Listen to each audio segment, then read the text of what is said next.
नमस्कार बच्चों, कैसे हो आप लोग। यूपीपीसीएस प्रारंभिक परीक्षा 2020 के इतिहास खंड से जो भी प्रश्न आए हैं उन प्रश्नों पे हम लोग हमारी चर्चा करते हैं, एक एक क्वेश्चन की एनालिसिस करते हैं। क्वेश्चन नंबर 1 आपके सामने रहा। ये निम्नलिखित कथनों पर विचार कीजिए तथा नीचे दिए गए कोट से सही उत्तर चुनिए। ए मतलब फर्स्ट, एक तरह से देखिए, मुल्तान के सूर्य मंदिर का उल्लेख ह्वेनसांग, अबू जैद, अल मसूदी तथा अल बरूनी ने किया है। और दूसरा है सांबपुर यात्रोत्सव सूर्य पूजा से संबंधित था। अच्छा प्रश्न है। अब आजकल इस ढंग से क्वेश्चन आने लगे हैं, वन लाइनर टाइप के क्वेश्चन नहीं, थीम वाइज क्वेश्चन आ रहे हैं।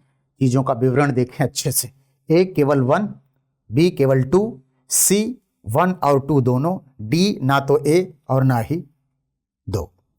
तो इसमें सी, चूंकि ये दोनों कथन सही हैं बच्चों, इसलिए क्योंकि इन सभी ने, ह्वेनसांग ने भी सूर्य मंदिर का विवरण दिया, इसने भी दिया, अल मसूदी ने भी दिया, अल बरूनी ने भी दिया। बाद में जब मुल्तान में इस्लामिक सत्ता की स्थापना हुई तो इस मंदिर को विनष्ट कर दिया गया। और सांबपुर यात्रोत्सव भी सूर्य पूजा से ही संबंधित है। इसका विवरण भी इन विद्वानों ने दिया है। मतलब ह्वेनसांग वगैरह के बारे में तो नहीं, लेकिन अल बरूनी, अल मसूदी वगैरह यानी इस्लामिक जो है विद्वान, उन लोगों ने दिया है इसका विवरण भी। इस तरह से हम देख सकते हैं कि इसमें सी उत्तर सही है। अल बरूनी तहकीक हिंद में बहुत सारे विश्लेषण किए हैं, भारतीय ज्योतिष के बारे में, धर्म के बारे में, दर्शन के बारे में, संस्कृत के बारे में, राजा के बारे में। अल बरूनी तो बाकायदे कहता है कि भारतीयों में इस बात का दंभ है कि उनके जैसा राजा, उनके जैसी शासन व्यवस्था, उनके जैसा विज्ञान ज्ञान कहीं नहीं है, और यही उनके पतन का, पराजय का कारण भी है।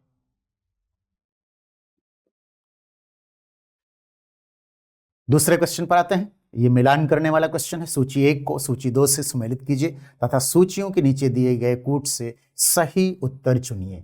सूची 1, सूची 2। ए जजमानी, बी बाराबलूट, सी मिरासी, डी अडाडे। मिलान में है उत्तर भारत, कर्नाटक, महाराष्ट्र, तमिलनाडु। एक एक को ले। जजमानी प्रथा, जजमान से, संस्कृत भाषा जजमान से निकली है। बेसिकली ये उत्तर भारत में है, और इसके तहत होता क्या है कि जो एक पुरोहित वर्गों का ग्रुप था, वो जिनके यहां पूजा करवाते थे, पाठ करवाते थे, यानी धार्मिक कार्यों को करवाते थे, तो वे लोग जो है वो जजमानी के अंतर्गत शामिल हो जाते थे। तो इस तरह से इनको हम उत्तर भारत से जोड़ते हैं। बी पर बाराबलूट, ये बाराबलूटे, कलेक्टिव, कुलकर्णी, पटेल, ये सब मराठवाड़ा क्षेत्र के छोटे छोटे अधिकारी थे। एक तरह से आप जमीन से जुड़े अधिकारी को आप इनको मान सकते हो। ये बाराबलूट इससे संबंधित थे। इसके बाद अगर आप देखो मिरासदारी व्यवस्था, तो मिरासदारी व्यवस्था भी एक तरह का जमीनी व्यवस्था था। एक क्षेत्र छोटे छोटे टुकड़ों में बटे लोगों को दे करके कृषि की गतिविधियों को संपन्न करवाया जाता था। तो इसको हम मिरासदारी व्यवस्था देखते हैं। ये बेसिकली तमिलनाडु में देखी जाती थी। अडाडे, ये धार्मिक समूह लोगों को, प्राइस्ट वगैरह जो होते थे इंग्लिश में जिनको आप कहते हैं, उनको कुछ क्षेत्र दिया जाता था। तो वो कर्नाटक एरिया में हमको देखते हैं। इस तरह से इनको आप मिलान करेंगे तो आ जाएगा डी विकल्प आपका इसमें सही हो जाएगा। इस तरह से कभी कभी ये छोटे छोटे वर्ड्स भी आ जाएं। अब इसमें जैसे 2 तो आप जानते होंगे सामान्य रूप में, तीसरा भी मिरासदारी व्यवस्था चर्चा में है। ये 3 तो आप जानते होंगे। मान लीजिए अडाडे अगर आप नहीं जानते, यहाँ एग्जामिनर के क्वेश्चन देने का उद्देश्य ये भी है कि अगर आप किसी एक को नहीं जानते, 3 को जानते हैं, तो इसके आधार पर आप सही कर लें। इस रूप में अगर आप इनको देखो तो ये 3 तो ऐसे ही सही हो जाएंगे आपके। अब 1, 3, 4 और किसी में नहीं है, तो इस आधार पर भी सही हो गया। अगर बाय द वे आप जानते हैं कि अडाडे नहीं जानते हैं, आप कम सुने हैं, क्योंकि हमारे देश में विविधताएं बहुत हैं, उसको लेकर के एक लोकल भाषा का जो शब्द है वो प्रचलन में आ जाए, इसको पूछ सकता है। इसलिए अगर ट्रेडिशनल चीजें आप, ये जजमानी, बाराबलूट, मिरास, ये तो आप ऑलरेडी जानते होंगे, अगर हिस्ट्री पढ़े होंगे थोड़ा बहुत भी, बेसिक एनसीईआरटी पढ़े होंगे तो भी आप कर लेंगे इस क्वेश्चन को। Is it clear? अगला क्वेश्चन, निम्नलिखित में से किस वंश के शासकों को पुराणों में स्त्री पर्वतीय कहा गया है? ए वाकाटक, बी इक्ष्वाकु, सी शक, डी खारवेल। अब इसमें भी आप देखो तो थोड़ा, अगर एनसीईआरटी बेस्ड स्टडी आपने किया है तो तुरंत आपके दिमाग में जाएगा कि इक्ष्वाकु वंशी जो थे इनको श्री पर्वतीय कहा गया है। आप अगर पौराणिक संदर्भ में जाओ तो इक्ष्वाकु वंश को भगवान राम के वंशज से जोड़कर देखा जाता है। अयोध्या और कौशल वगैरह को जो क्षेत्र था उसमें इक्ष्वाकु वंश माने जाते हैं। दक्षिण में भी इक्ष्वाकुओं का क्षेत्र था, नागार्जुनी कोंडा वगैरह इनके प्रभाव में था, इस रूप में भी इनको देख सकते हैं। तो कभी कभी इस ढंग के भी क्वेश्चन पूछे जा सकते हैं, कोई टर्मिनोलॉजी से जोड़ करके आपसे प्रश्न पूछ लिया जाए, इसको भी आप दिमाग में रखें। अब जैसे खारवेल, शक और वाकाटक, इनको कहीं इस ढंग का संबोधन है ही नहीं है, इस आधार पर भी आप देख सकते हो कि ये कैसे है। फिर अगर आप बिल्कुल नहीं जानते हो, क्योंकि स्ट्रेटजी बच्चों की ये होती है कि एंशिएंट हिस्ट्री को बहुत डेप्थ में कोई नहीं पढ़ता, जबकि एक बार डेप्थ में पढ़ना चाहिए। पहली बार जब तैयारी आप कर रहे हैं तो एक बार डिटेल में आप पढ़ें। इसमें होता है कि अगर आप पुराणों को थोड़ा बहुत भी पढ़े होंगे, जानते होंगे पुराणों के बारे में, तो आपके दिमाग में आ जाएगा कि वाकाटकों के बारे में पुराण कोई विशेष विवरण तो नहीं देते, गुप्तों के बारे में देते हैं, गुप्तों के रिश्तेदार थे। शकों के बारे में भी कोई स्पेशल विवरण नहीं मिलता। और खारवेल, हाथी गुम्फा अभिलेख है, इसके बारे में जानकारी का और कोई विशेष स्रोत है नहीं। इस आधार पर भी आप इक्ष्वाकु को सही कर सकते हैं। यानी थोड़ा सा सोच करके अगर आप विकल्प लगाएंगे तो ये प्रश्न इजिली सही हो। बस सोचना है आपको कि इसमें किन किन की संभावनाएं दृष्टिगोचर हो रही हैं। अगला क्वेश्चन, मौर्य काल में एग्रोनोमोई अधिकारी निम्नलिखित में से किस क्षेत्र से संबंधित? यह भी टर्मिनोलॉजी बेस्ड क्वेश्चन है और मौर्य काल वैसे भी बहुत इंपॉर्टेंट है।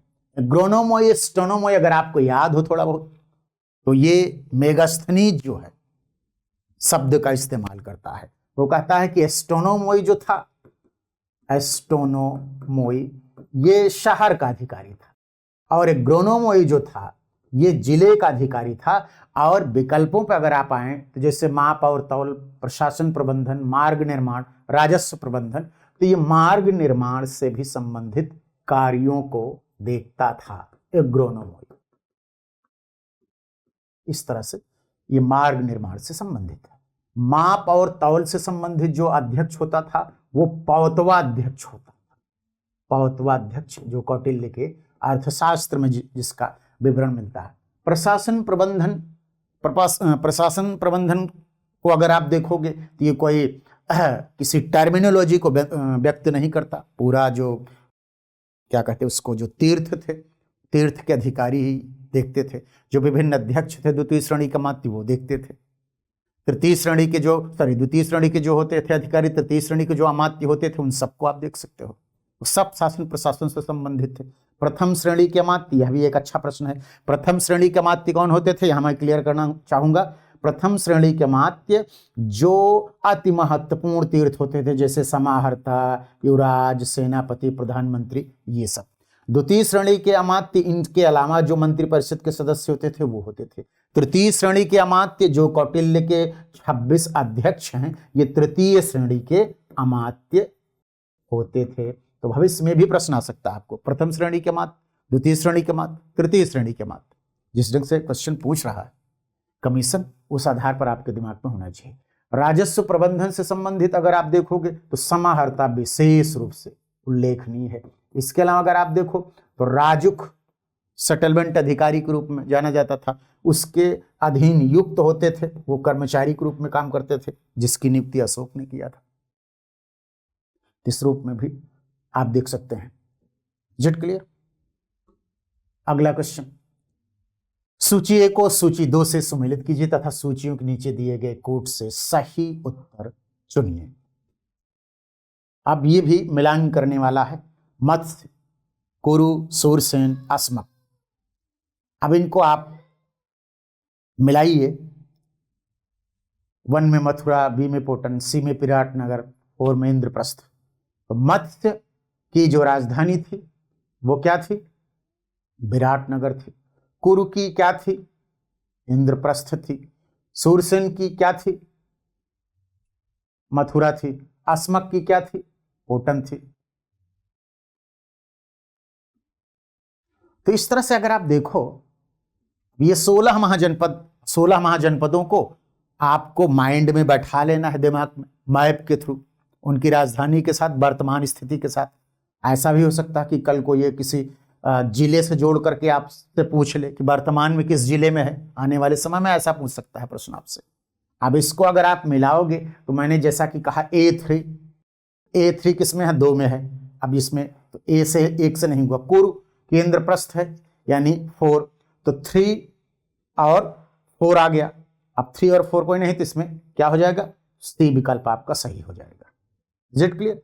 और आप जानते हैं कि 16 महाजनपदों का उल्लेख भगवती सूत्र, अंगुत्तर निकाय और महावस्तु, ये 3 ग्रंथों में 16 महाजनपदों का उल्लेख है। और एक खास बात यह है बच्चों कि इन 16 महाजनपदों में पहला जनपद है जिसका उल्लेख है वो है काशी। तो ये भी एक अच्छा प्रश्न बन गया। इन फ्यूचर आपको एक नया क्वेश्चन मिल गया कि सबसे पहला जो महाजनपद है वो कौन है? तो वो है काशी। इसी की राजधानी वाराणसी थी, जिसे बनारस भी पहले कहा जाता था।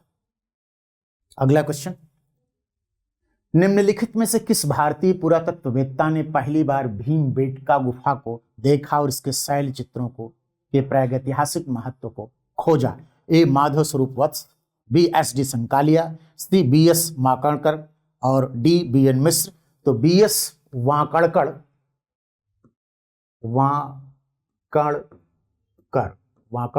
इनका पूरा नाम था। बी एस वाकड़कर ने इसको खोजा। भीमबेटका की गुफा एमपी में है, एमपी के रायसेन में है। और यहाँ से हमें प्रागैतिहासिक चित्रकारिता के बारे में जानकारी मिलती है कि कैसे विभिन्न आखेट का, स्त्री पुरुष संबंध का, यौन संबंधों का, बच्चों का, बड़े बड़े जानवरों का शिकार करते हुए चित्रण किया गया है। साथ ही साथ विभिन्न रंगों का, चाहे वो जो है हरा रंग हो या लाल रंग हो, कैसे इस्तेमाल किया गया, कैसे इस चित्र में जो है विषय वस्तु के रूप में जो आदिम जीवन को चित्रित किया मानव ने, उसमें भी आप देखिए कि कैसे मानवीय भौतिक जीवन के सुखों को व्यक्त कर रहा है। साथ ही साथ उसका जो भोजन का स्रोत है उसको, यानी आखेट को, इस संदर्भ में आखेट के बड़े जानवरों की भयावहता को भी वो दिखा रहा है। तो ये एक तरह से प्राचीन कालीन जो शैलचित्र हैं, ये एक बड़ी अच्छी लाइन है, आगे मेंस में काम आएगी। ये प्राचीन काल के, उस काल के लोगों की एक तरह से लिपि है, क्योंकि इसके माध्यम से ही उनके जीवन के बारे में हम विश्लेषण करते हैं कि उनका जीवन कैसा था, रहन सहन, खान पान क्या था, ये अनुमान हम लोग लगा लेते हैं। और बाद में अगर आप देखो तो बाद में इसी का ही विकास हो रहा है। जब अजंता एलोरा की गुफाओं में, फिर मध्यकाल में आते हैं हम, मुगल काल वगैरह में चित्रकारिता आप देख सकते हैं। It clear? अगला क्वेश्चन, सूची 1 को सूची 2 से सुमेलित कीजिए। यानी सुमेलन वाले जो क्वेश्चन हैं काफी मात्रा में आ रहे हैं, तो इनको आप दिमाग में रखो। ए बालू, बी बांडा, सी पाडरी, डी हुलास। अब इनको मिलान करना अगर आप शुरू करो, सामान्य रूप में अगर आप देखो तो जो सरल सरल हैं, पहले आपको ट्रिक भी बता रहा हूं, पहले सरल सरल को मिलान कर लो। अगर आपको थोड़ा सा भी कंफ्यूजन है, नए हो आप और इस ढंग के क्वेश्चन आ रहे हैं, तो आपने कम पढ़ा है तो दिमाग का इस्तेमाल करो। जो जो आपको जानकारी में है, जैसे मांडा कहाँ है? जम्मू कश्मीर में है। हुलास कहाँ है? उत्तर प्रदेश में है।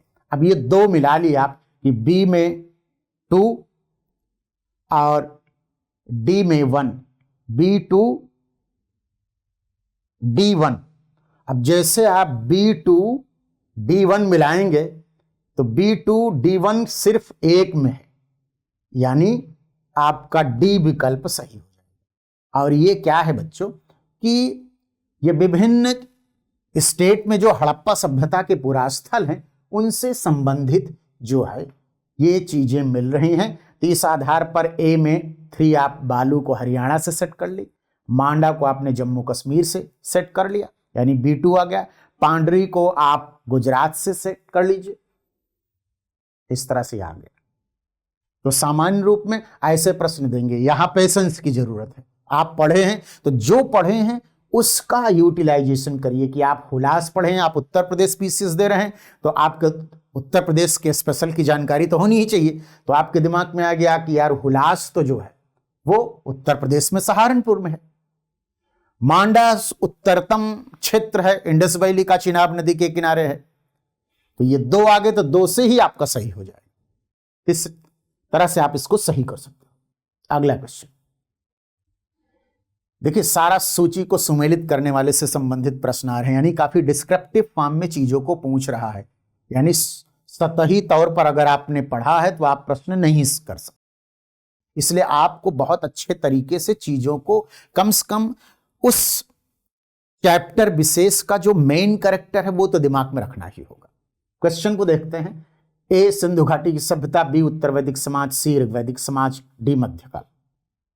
यद्यपि मैं आपको बता दूं कि जो अभी बच्चों को क्लास दी जा रही है, हम लोग जो कोर्स पूरा जो मिल रहा आप लोगों को लाइव, जो बच्चे पढ़ रहे हैं, तो उसमें मैक्सिमम क्वेश्चन मैं देख रहा था कि नोट्स जो यहां मैं लिखता था बोर्ड पर 70% से ज्यादा क्वेश्चन तो वही मिल गए, और निगेशन के आधार पर चले जाओगे तो आपके 70-80% के आसपास क्वेश्चन सही हो जाएंगे, और इससे ज्यादा मेरिट कभी जाएगी नहीं। और आपको लगे कि ये कैसे, मान लो गुरुजी, तो आप पुराने कोई वीडियो देख लो तो उसमें क्लियर हो जाएगा कि गुरुजी ने जो बताया है वो मिल रहा है कि नहीं मिल रहा है। प्रत्यक्ष को प्रमाण की जरूरत नहीं, इस आधार पर आप देखो। अब देखो, सिंधु घाटी की सभ्यता, उत्तर वैदिक काल, ऋग्वैदिक समाज, मध्यकाल। अब इधर विशेषताएं दी है सिंधु घाटी सभ्यता की। ये पहली लाइन ही मेरी होती है, इंडस वैली सिविलाइजेशन पढ़ाता हूं, कि सबसे महत्वपूर्ण विशेषता इसका नगर नियोजन है। नगर नियोजन है इसकी सबसे प्रमुख विशेषता। बच्चों क्या है इसकी? नगर नियोजन है। Is it clear? उत्तर वैदिक समाज, अब उत्तर वैदिक समाज कैसा है? उत्तर वैदिक समाज कृषक समाज था। आप जानते हैं कि उत्तर वैदिक काल में लोहे के प्रयोग से गहरी जुताई हुई। सतपथ ब्राह्मण में 24 बैलों के द्वारा खेती, सतपथ ब्राह्मण में ही जुताई, बुआई, कटाई, मड़ाई से संबंधित विवरण, बहुत सारे विवरण मिलते हैं सतपथ ब्राह्मण में जो कृषि के महत्व को व्यक्त करते हैं। और सतपथ ब्राह्मण को अगर आप देखो, सतपथ ब्राह्मण को लिखा था, मतलब संकलित किया था महर्षि याज्ञवल्क्य ने। और इसमें देखो तो आप कितना डिटेल में चीजें आपको मिल जाएंगी आर्थिक गतिविधियों से। ऋग्वेद के बाद यदि कोई ग्रंथ जिससे ऐतिहासिक जानकारी मिलती है तो वह है सतपथ ब्राह्मण, जो उत्तर वैदिक कालीन ग्रंथ है यजुर्वेद का। इस तरह से इनको हम देख सकते हैं। अब ऋग्वैदिक समाज, आप जानते हैं चारागाही व्यवस्था, क्योंकि ऋग्वेद के 10,462 श्लोकों में से मात्र 24 श्लोकों में कृषि का वर्णन है। गोधन महत्वपूर्ण है। गोधन यानी पोस्टोरल इकोनॉमी, पशुचारण अर्थव्यवस्था। इस तरह से हम चारागाही व्यवस्था को देख सकते हैं। और मध्यकाल वेल नोन है कि मध्यकाल में जमींदारी व्यवस्था आ ही गई थी, जो लैंड होल्डर्स के रूप में जानेंगे। इस तरह से आप मिलान कर दीजिए तो ए में 4, बी में 3, A4 B3, 2 मिल गया, 2 से ही आ गया, तो डी सही हो गया। ये सब टोटल बेसिक क्वेश्चन है। इनको आप एनसीईआरटी पढ़ के भी समझ सकते हो, और जो हमारे कोर्स हैं अवेलेबल है उसमें भी सारी चीजें आपको मिल जाएंगी इजिली। तो एक बार साधारण ढंग से आप लेक्चर देख लोगे, पढ़ लोगे, सारा सही हो जाएगा। अगला क्वेश्चन, नीचे 2 कथन दिए गए हैं, जिनमें से एक को कथन ए तथा दूसरे को कथन आर कहा गया है। कथन ए, हमें चोलों के विषय उनके पूर्ववर्ती राजवंशों की अपेक्षा अधिक जानकारी है। बिल्कुल सही है। चोल शासकों ने मंदिरों की दीवारों पर अभिलेख उत्कीर्ण करने का चलन प्रारंभ किया, जिनमें उनकी विजयों के ऐतिहासिक विवरण दिए जाते थे। बिल्कुल दिए जाते थे। अब इसमें क्या है, ए और आर सही, आर ए की सही व्याख्या करता है, ए आर सही, परंतु व्याख्या सही नहीं करता। सी ए सही परंतु आर गलत, ए गलत है परंतु आर सही है। तो इसमें क्या है बच्चों कि ए सही है। क्यों? क्योंकि आप देखो राजराज प्रथम से ही अगर आप देखो तो राजराज प्रथम जो है वो ऐतिहासिक प्रकथनों को लिखवाना शुरू करता है। मंदिरों के दीवारों पर बहुत सारे उत्कीर्णन मिल जाएंगे आपको जिसमें ऐतिहासिक विवरण देख सकते हैं। तो पूर्ववर्ती तुलना में चोल काल में अगर आप देखो तो विवरण ज्यादा वाइड है और उसमें डाइवर्सिटी भी है। इस रूप में ये जो कथन और कारण है दोनों सही है और इसकी व्याख्या भी सही है। इस तरह से इनको हम ए सही करते हैं। अगला क्वेश्चन, निम्नलिखित ग्रंथों पर विचार कीजिए और उनको काल क्रमानुसार व्यवस्थित कीजिए। अक्सर मैं लेक्चर में अपने बच्चों को पढ़ाते समय, अब ये पेपर सॉल्व करें तो आप सब भी जाने जो लोग पेपर देखें, कि इतिहास में क्रोनोलॉजी और ज्योग्राफी ये दो आईज हैं, नेत्र हैं। क्रोनोलॉजी के बिना आप इतिहास को अच्छे से ना तो समझ सकते हो ना लिख सकते। क्रोनोलॉजी का बहुत महत्व है और क्रोनोलॉजी अगर आपके दिमाग में सेट है तो आप युग बोध को, टेंडेंसी को समझ जाएंगे, तो स्पेकुलेट करके बहुत सारे प्रश्नों को सही कर लेंगे कि अच्छा इस संदर्भ में तो ये बातें ही दिखाई दे रही हैं, इसमें तो इस प्रश्न की ही संभावना है सही होने की। इसलिए क्रोनोलॉजी को मैं विशेष बल देता हूं लेक्चर के दौरान बच्चों से कि आप इनको दिमाग में सेट करो। अब इसमें देखो प्रश्न ही पूछ लिया है, क्रोनोलॉजी के अनुसार बुक को पूछ लिया है। ए फतवाए जहांदारी, बी पृथ्वीराज रासो, सी किताबुल हिंद और डी तबकाते नासरी। अब देखो ये क्रोनोलॉजी पूछ लिया है, कल को ये किसके द्वारा लिखी गई ये भी पूछ सकते हैं। तो ये पहली पुस्तक किसकी है? बर्नी की। दूसरी किसकी है? पृथ्वीराज रासो की चंद्रवरदाई, हिंदी का पहला कहा महाकाव्य माना जाता है एक तरह से इसको देखो तो। फिर किताबुल हिंद अलबरूनी की है और तबकाते नासरी मिनहाजुद्दीन सिराज की है। अब इनके क्रम को देखो तो फतवाए जहांदारी की जो अगर रचना है अगर आप देखोगे तो ये 14वीं सदी में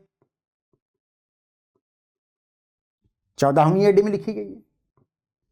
पृथ्वीराज रासो का समय क्या है अगर आप देखो, क्योंकि 1191 1192 तराइन के युद्ध में हारता है वो, यानी 12वीं शताब्दी को देख लो। किताबुल हिंद महमूद गजनबी आता है 11वीं शताब्दी में है।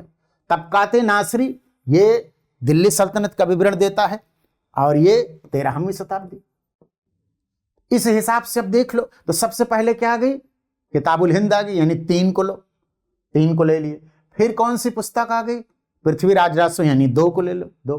तो 3 में 2 में एक ही आ गया तो डी सही हो गया। आने वाले समय में देखिए, अब आपको पेपर हल करने का एक फायदा मैं आपको और बता रहा हूं। आने वाले समय में इनसे संबंधित कुछ खास विवरण दे दे कि ये विवरण किसमें है, ये विवरण किसमें है, ये विवरण ये किसने है। आने वाले समय में आपको अभी से एक नया क्वेश्चन में बता दे रहा हूं। आने वाले समय में ये प्रश्न पूछेगा कमीशन, क्योंकि माइंड सेट तो वही होगा ना पेपर सेटर का कि अब नया क्या बनाए हम। तो पहले पुस्तक देके क्रोनोलॉजी पूछ लिया, अगली बार आपसे विषय वस्तु इसकी पूछ लेगा कि इसमें खास बात क्या है।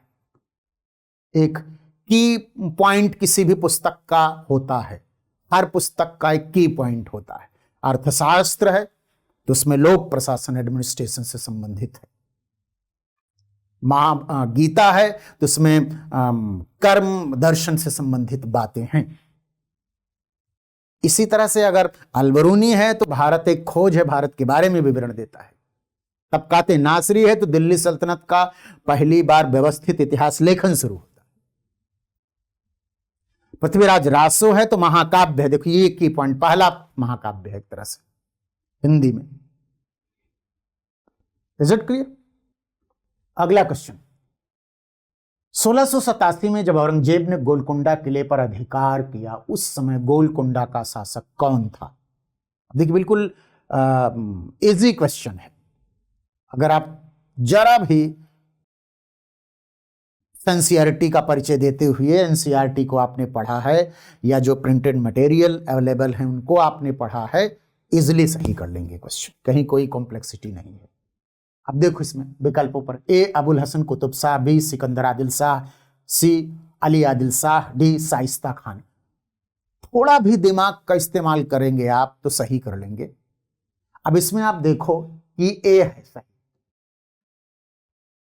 ये दो तो आदिल शाही यानी बीजापुर से संबंधित है, गोलकुंडा वैसे ही खारिज कर दिया। शाइस्ता खान ये औरंगजेब का मामा है तो किसी राज्य का कैसे प्रमुख बन सकता है, तो ले दे के बचा क्या, अबुल हसन कुतुब शाह। सही हो गया क्वेश्चन। आपके दिमाग में अगर यह है, मैं बच्चों को बताता हूं याद करने के लिए कि अहमदनगर में निजाम शाही, बीजापुर में आदिल शाही, गोलकुंडा में कुतुब शाही, बीदर में वरीद शाही और बरार में इमाद शाही, ये है। Is it clear?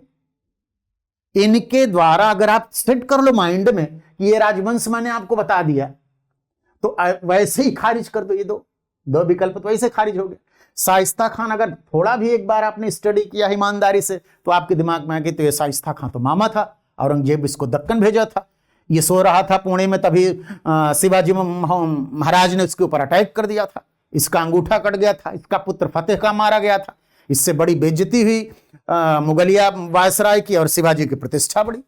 ये 1663 की बात है। तो अगर एक बार भी स्टडी किया है तो इजीली सही कर लोगे। एक और चीज यहां स्पष्ट कर दूं बेटा, गोलकुंडा को औरंगजेब ने सोने की कुंजी से जीता, सोने की कुंजी से जीता। सोने की कुंजी का मतलब होता है सोना को रिश्वत के रूप में दे दे। वैसे ही जैसे आप देखो तो 1601 में असीरगढ़ को अकबर ने सोने की कुंजी से जीता था। अब आने वाले समय में एक क्वेश्चन और बढ़िया से बन गया कि मान लीजिए युग्म दे दे, गोलकुंडा के साथ असीरगढ़ दे दे और कह दे प्रश्न में कि युग्मों में से कौन दोनों राज्य सोने की कुंजी से जीते गए थे। अब असीरगढ़ को किसी और के साथ, गोलकुंडा को किसी और के साथ, असीरगढ़ बीजापुर, असीरगढ़ गोलकुंडा, बीजापुर गोलकुंडा, अहमदनगर असीरगढ़, 4 विकल्प मैंने आपको देके नया क्वेश्चन बना दिया। तब आपके दिमाग में रहेगा कि नहीं गुरुजी ये तो मैंने हल किया है, असीरगढ़ और गोलकुंडा को सोने की कुंजी से जीता गया था क्रमशः अकबर और औरंगजेब के द्वारा, इसलिए सही हो जाएगा। अगला क्वेश्चन, निम्नलिखित कथनों में से कौन से सही हैं। नंबर 1 पे आते हैं, अकबर ने लड़कों और लड़कियों के विवाह की आयु निर्धारित करने का प्रयास किया था। बिल्कुल सही। अकबर ने लड़कियों को अभिभावकों के दबाव से अलग स्वयं की इच्छा से विवाह करने की स्वतंत्रता दी थी। बिल्कुल सही, ये प्रगतिशील कदम था। ये चीज उसने कहा था। और यही नहीं बच्चों, उसने बाल विवाह को भी खत्म करने की बात कही थी, इसे समाप्त किया जाना चाहिए। सती प्रथा को भी रोकने की कोशिश की थी। इसके पहले अगर आप देखो तो मोहम्मद बिन तुगलक ने भी कोशिश की थी इसको। सामाजिक बुराइयों को दूर करने की, इवन आप देखिए कुछ उसने सुधार भी किया था, जैसे दासबंदियों को जबरदस्ती इस्लाम कबूल करने वाली प्रथा को बंद भी किया था। इस तरह से ये दोनों कथन सही हैं। इसमें कौन सा विकल्प है? सी है। तो कहने का मतलब ये है बच्चों कि जब भी आप क्वेश्चन सॉल्व करो तो उससे रिलेटेड अन्य पक्षों का भी अध्ययन कर लो। हम लोग पेपर जो आपको दे रहे हैं हल करके, इसके मूल में यही है कि बच्चों की जानकारी बढ़े, नए क्वेश्चन कैसे बन सकते हैं ये जाने, निर्णयन क्षमता विकसित हो। और ये हल करेंगे जब क्वेश्चन, विभिन्न प्रकार के जो प्रश्न आ रहे हैं उनको हल करेंगे तो डाइवर्सिटी आएगी, डिसीजन मेकिंग होगा और ज्ञानवर्धन। मिलते हैं अगले वीडियो में। Thank you.